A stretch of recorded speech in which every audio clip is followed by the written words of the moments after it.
In this video, we're going to be taking a look at how you divide decimals by powers of 10, for example, 10, 100, and 1000. Now, if you remember how you multiply decimals by 10, 100, and 1000, it's going to be the same concept. The only thing is, since division is the opposite of multiplication, you're going to be moving your decimal to the left. Okay, so what I want you to do is write down this key tip, this rule. Okay, it says move the decimal point of the dividend to the left the same number of places as there are zeros in the divisor.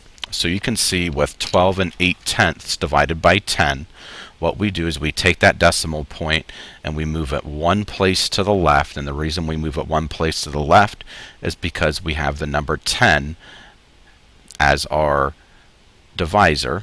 Okay, there's 1 0 in the 10. We move the decimal point to the left, giving us the answer of 1 and 28/100ths. You can see we do not change any of the digits at all.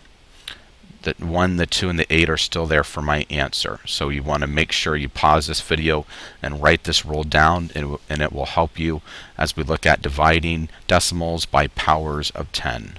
Now I'm going to do a couple of these problems for you, so just listen up as I do the first few for you.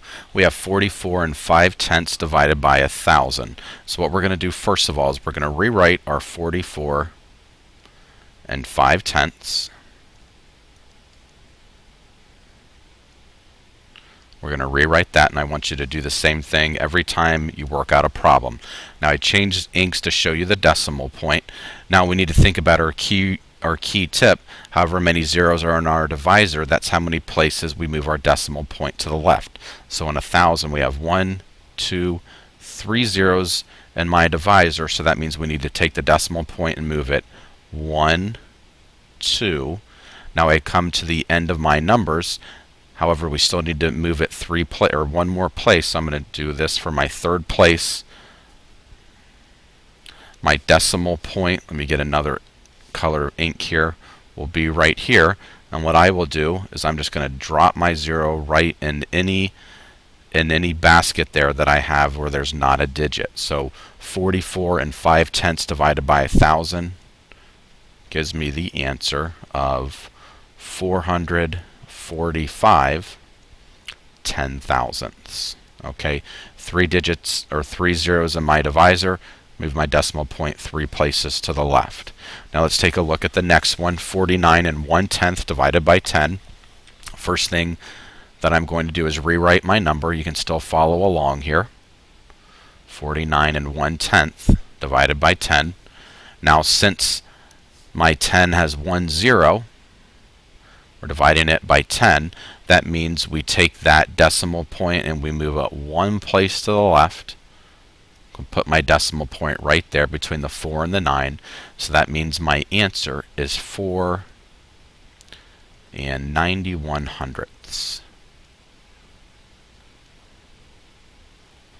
Now what I want you to do is get out your math journal and pencil, and we're going to do these next 3 together. So we have 38 and 3/10 divided by 100. What we're going to do first of all is write down that 38 and 3/10, and you'll do this every time. As you can see, my digits are not changing at all. The only thing that's changing is my decimal point. So since there are 2 zeros in my power of 10, 2 zeros in the 100, what that means is I'm going to move my decimal point 2 places to the left. Since we're dividing, the number is decreasing in size, so we're going to take that decimal point, we're going to move it 1, 2 places to the left, put it right in front of that 3. Now we have our answer of 383 thousandths. Okay, we're going to do one more, 4 and 8/10. We have 2 zeros in my 10. I'm sorry, in my 100. Before I do that, actually, we need to write it down, 4 and 8/10. Now we have 2 zeros in my 100. So we have the 4 and 8/10. That means we're going to move our decimal point 2 places to the left. We move it one place around the 4. We still need to move it another place, so we're going to pretend there's a digit there.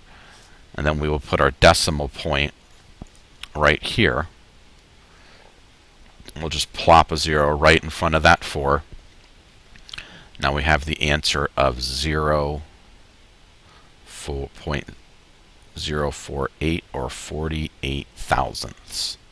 Okay, the next one, we have 23 and 92 hundredths divided by 1,000. The first thing we're going to do, once again, we're going to write this down. I'm going to write it down over here. So 23 and 92 hundredths. And notice once again, the digits are not changing. The only thing that's changing is the place of our decimal point. Now we have 3 zeros in our power of 10, or 3 zeros in our 1,000 number. Okay, so that means we're going to take this decimal point and move it three places to the left. 1, 2, 3. We'll put our decimal point right here. Because we had to go around an imaginary number, we just dropped that 0 around where that imaginary number would be. Okay, so we can rewrite our answer. Decimal point 0, 2, 3, 9, 2. Okay, for our answer. Now I want you to do these two problems all by yourself, and when you're finished you can press play and I will have the answers for you. So I want you to pause the video now. Okay, now we have the answers for these problems. We have 72 and 1/10 divided by 10. What we did is we moved the decimal point one place to the left for 7 and 21 hundredths. Once again, the digits, as you can see, are not changing. The only thing that's changing is the place of the decimal point. Now the next one, 21 and 64 hundredths divided by 1,000. Since there were 3 zeros in our 1,000, we moved our decimal point 3 zeros to the left. Okay, giving us a grand total of 2,164 hundred thousandths. Okay, so this is how you divide decimals by powers of 10. If you have any questions about this concept, please come and see me.